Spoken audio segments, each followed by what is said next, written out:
भी भगवान को उनके मूल विष्णु रूप में देख सके, जिनके हजारों मुख तथा रूप थे।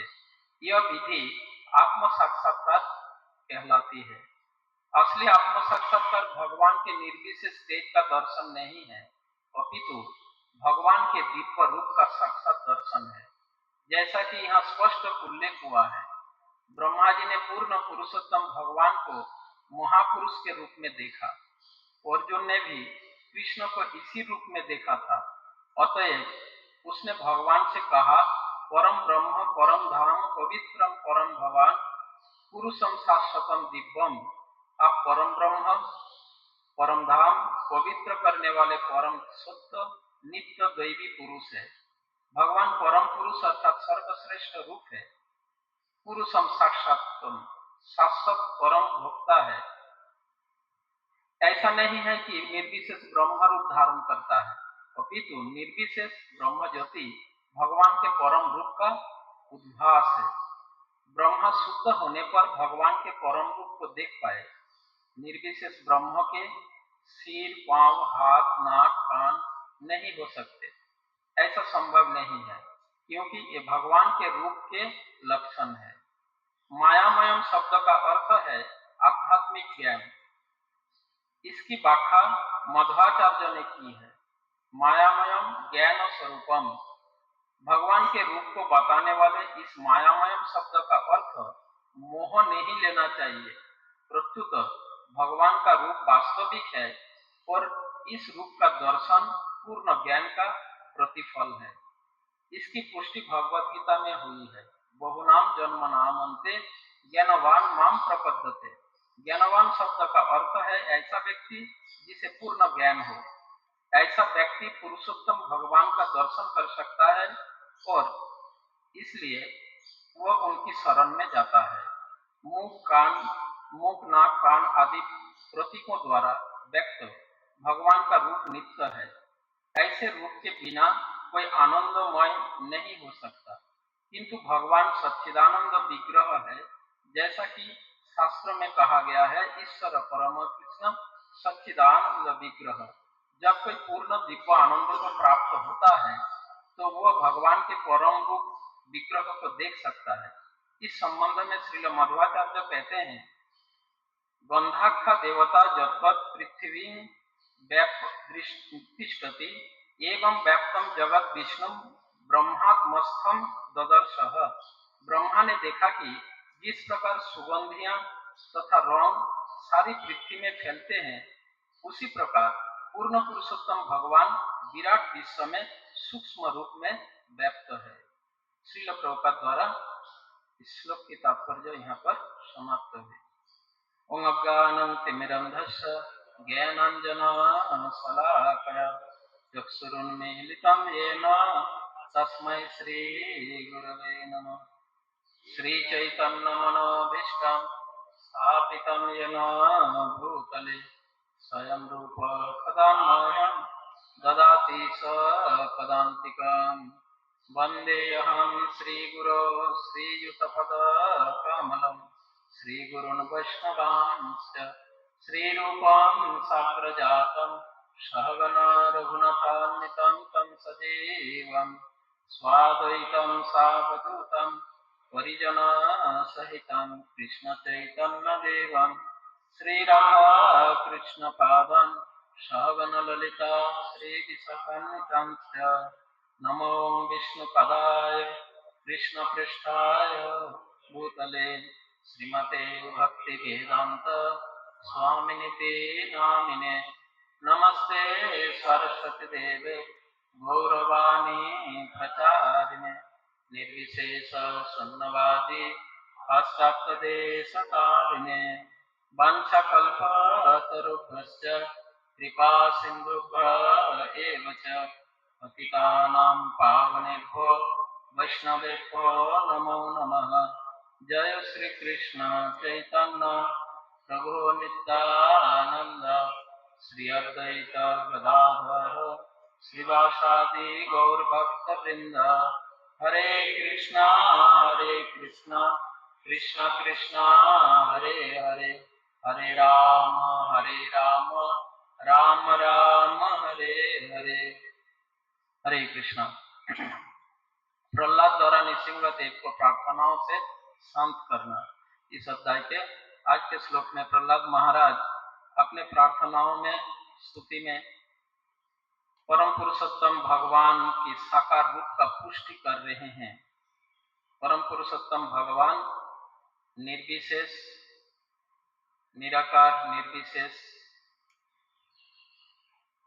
परम सत्य, परम पुरुषोत्तम, यह परम तत्व नहीं है जो मायावादी लोग कहते हैं कि परम तत्व निर्विशेष ब्रह्म है।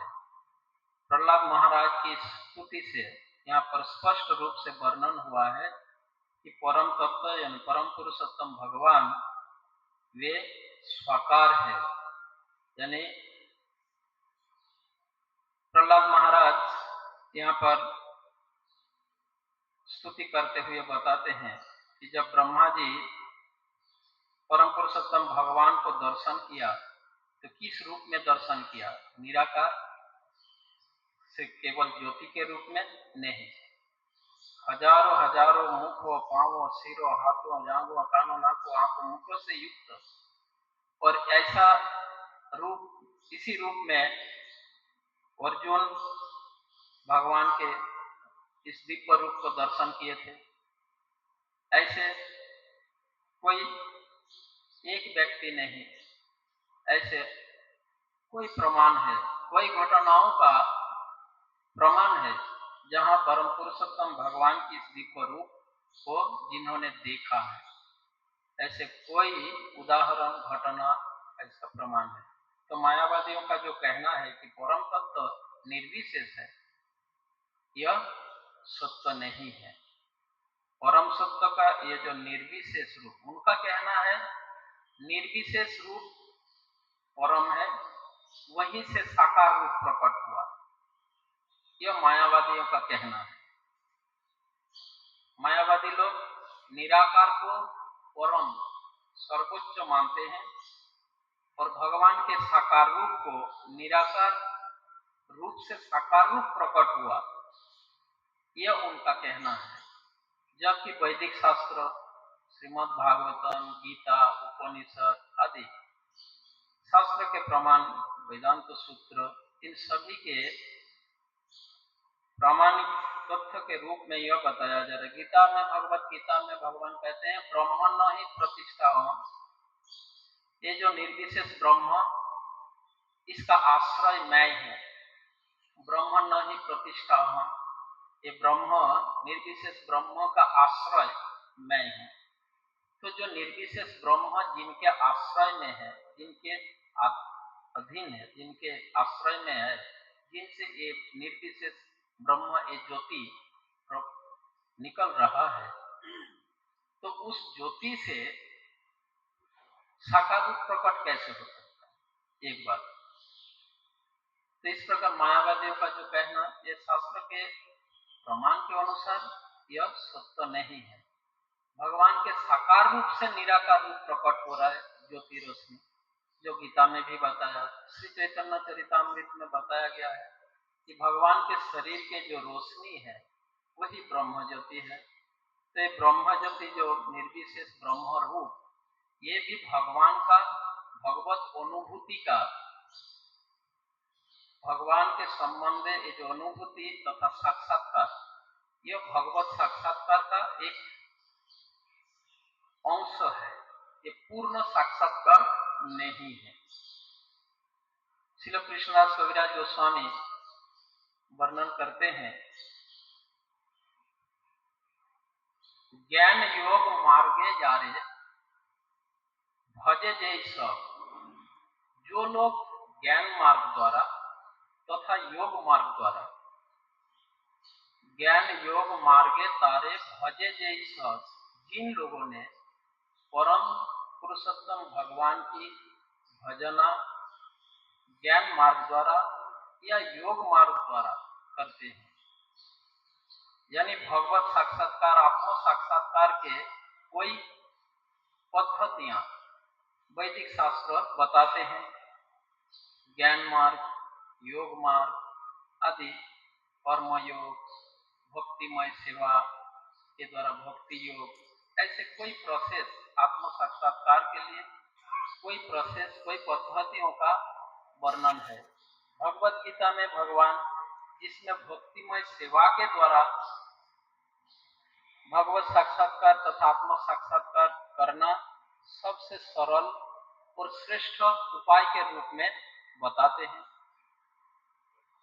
ज्ञान मार्ग के द्वारा आत्म साक्षात्कार करना बहुत कठिन है, यह बात बताया,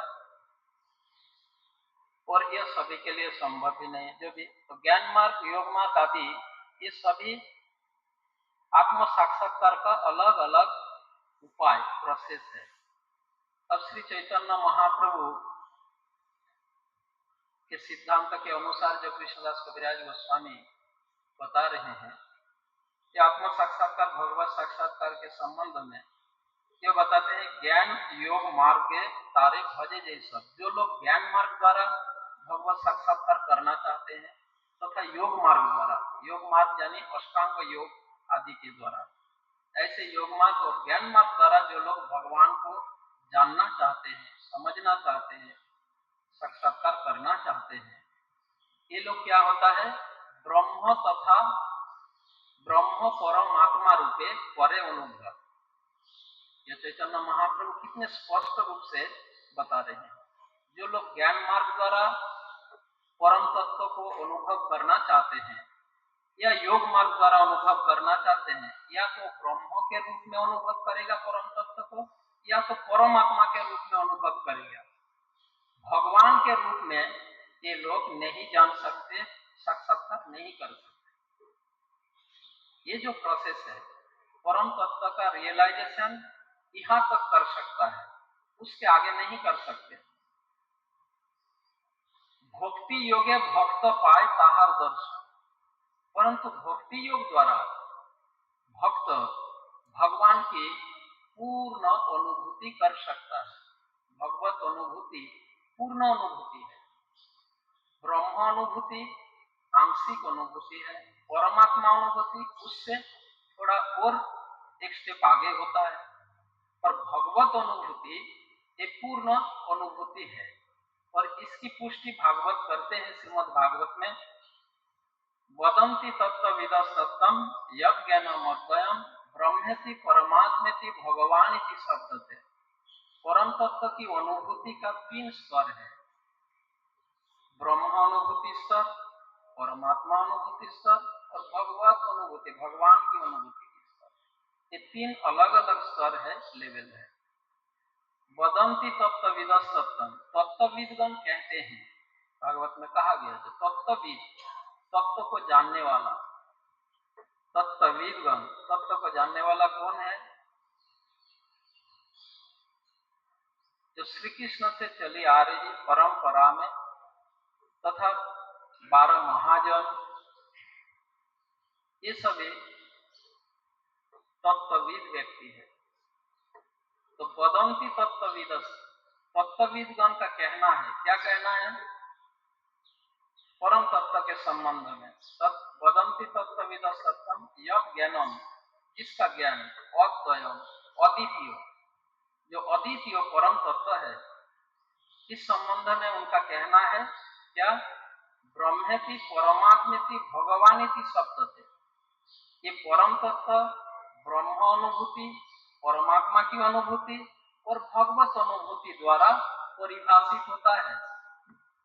परम तत्व की अनुभूति का परिभाषा ये 3 लेवल में होता है। अब इसको एक्सप्लेन किया कृष्णदास कविराज गोस्वामी ने। ये ब्रह्म अनुभूति कौन करता है, जो लोग ज्ञान मार्ग द्वारा आत्म साक्षात्कार करना चाहता है। जो लोग योग मार्ग द्वारा करना चाहते हैं वो परमात्मा का अनुभव कर सकता है, और जो लोग भक्तिमय सेवा के द्वारा आत्म साक्षात्कार करते हैं ये भगवान की पूर्ण अनुभूति करते हैं। और इस संबंध में कृष्णदास कविराज गोस्वामी बहुत सुंदर उदाहरण देते हैं। ज्ञान योग मार्गे तारे भजे जैसा ब्रह्म परमात्मा रूपे करे अनुभव, भक्ति योगे भक्त पाए ताहार दर्शन, सूर्य जन सविग्रह देखे देवगण। बहुत सुंदर उदाहरण दिए हैं। इस सिद्धांत को समझने के लिए सामान्य व्यक्ति सूर्य को कैसे दिखते हैं? एक ज्योतिष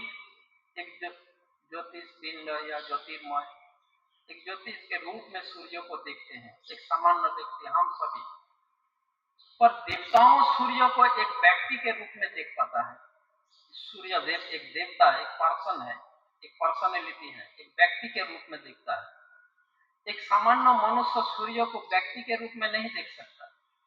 हम देख सकते हैं कि वो एक व्यक्ति है, नहीं देख सकते। पर देवी देवताएं सूर्य को एक व्यक्ति के रूप में देख सकता है, उनमें यह सामर्थ्य है। ठीक उसी प्रकार भक्त भगवान की साकार रूप को देखने में सक्षम है, पर ज्ञानी और योगी नहीं, वो या तो ब्रह्म के रूप में या परमात्मा के। सुंदर उदाहरण दे कविराज गोस्वामी। यहाँ पर प्रहलाद महाराज भगवान की साकार रूप का पुष्टि कर रहे हैं और प्रमाण के रूप में ब्रह्मा जी की दर्शन की बात बताते हैं कि ब्रह्मा जी भगवान को कह रहे हैं, जब ब्रह्मा जी आपका इस दिव्य रूप का दर्शन किया तो उन्होंने परम आनंद प्राप्त किया, परम दिव्य आनंद प्राप्त किया था आपकी साकार रूप को मतलब आपकी जो साकार रूप को दर्शन करके, दिव्य स्वरूप को दर्शन करके। उसी प्रकार प्रहलाद महाराज भी भगवान नरसिंह देव को उसी रूप में, उसी दिव्य स्वरूप में दर्शन कर रहे हैं। भगवत गीता, श्रीमद् भागवतम तथा वैदिक शास्त्र हम सामान्य दृष्टिकोण तथा विचार से एक शब्द का केवल एक ही मतलब समझकर हम उन्हें समझना चाहते हैं सामान्य रूप से। यहाँ पर जैसे प्रहलाद महाराज ने कहा, दृष्टा महापुरुषम आप मुदम विरिंच, विरिंच यानी ब्रह्मा जी आपको किस रूप में देखा? एक पूर्व 3 लाइन में बताया। फिर कहते हैं प्रहलाद महाराज, इस रूप में देखकर दृष्टा महापुरुषम, आपको ऐसे महापुरुष के रूप में देखकर। तो यह दृष्टा मतलब देखना, परंतु वैदिक शास्त्र में प्रत्येक शब्द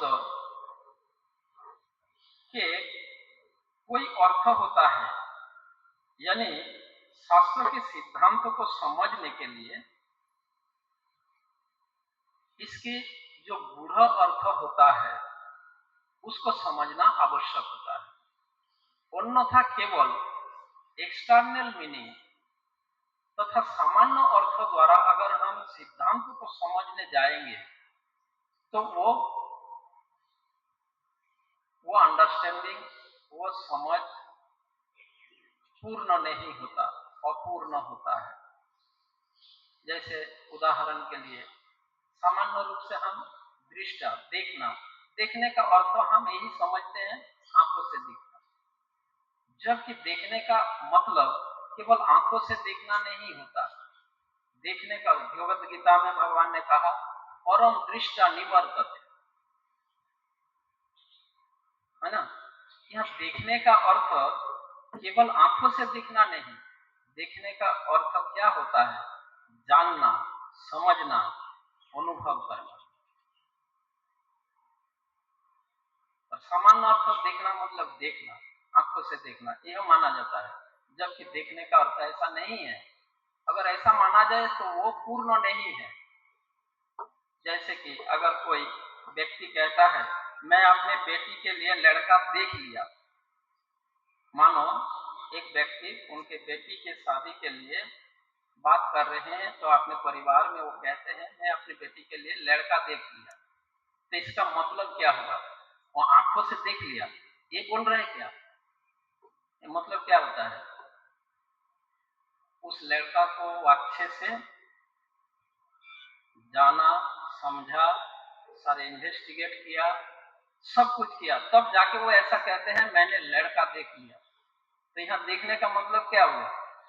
केवल आंखों से देखा और आके घर में परिवार में कहते हैं मैं लड़का देख लिया?